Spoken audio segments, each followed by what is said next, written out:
కేయూరాణిన భూషయంతి పురుషం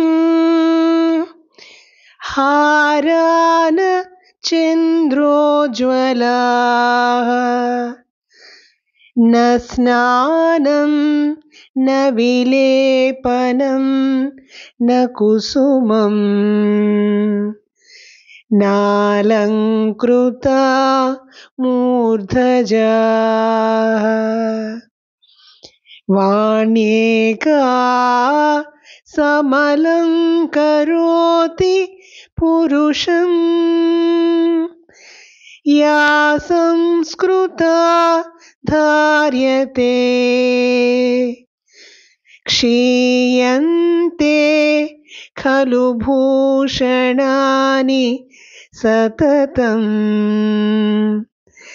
వాగ్భూషణం భూషణం.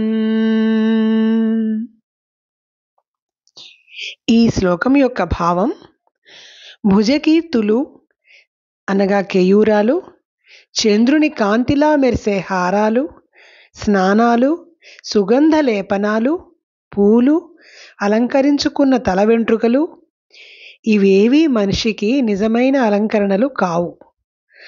సంస్కారంతో కూడిన చక్కగా పలికే మాట ఒక్కటే మనిషిని నిజంగా అలంకరిస్తుంది. వాగ్భూషణమే, మాట అనే ఆభరణమే నిజమైన మరియు శాశ్వతమైన అలంకారం.